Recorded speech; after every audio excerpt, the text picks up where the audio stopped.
Madame, Monsieur, bonsoir. Le pays sera cette nuit encore sous une épaisse couverture nuageuse. La situation reste orageuse sur le Moyen Atlas et le nord de l'Oriental. Et quelques gouttes de pluie peuvent se faire ressentir par endroits du nord des provinces au sud jusque dans l'extrême nord du pays. Quant à demain matin, le ciel reste chargé dans le nord-ouest avec une faible pluie.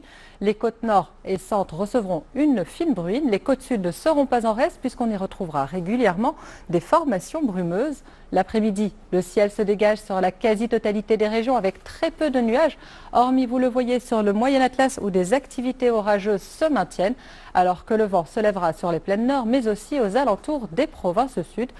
Côté Mercure, demain matin, il sera compris entre 11 degrés en minimal à Ifrane et 24 à Erachidia, comptez 21 à Ouarzazate et près de 17 pour la capitale. En deuxième partie de journée, il fera toujours très chaud à l'intérieur des terres avec 36 degrés cette fois-ci en maximal à Ouarzazate, comptez 32 à Smara et Marrakech, 25 à Casablanca et 26 à Rabat.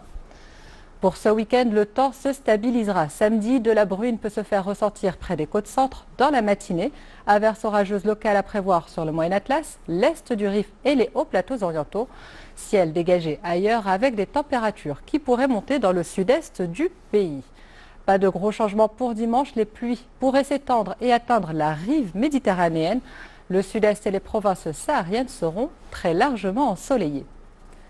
Une image pour terminer, ce bulletin, elle nous vient du Sri Lanka et nous pousse à nous poser certaines questions sur le rôle de l'homme, sur son environnement. Un troupeau d'éléphants sauvages fouille une décharge de déchets plastiques dans le district d'Ampara, à l'est du Sri Lanka. Depuis des années, l'homme ne cesse d'étendre son territoire, si bien que ceux-ci n'ont plus où se nourrir. À la suite d'une série de décès d'éléphants et de cerfs dus à la consommation de déchets plastiques contaminés dans le nord-est de l'île, le pays s'apprête à lancer une campagne nationale de nettoyage des déchets plastiques avant l'adoption de nouvelles lois interdisant la vente de plastique à usage unique.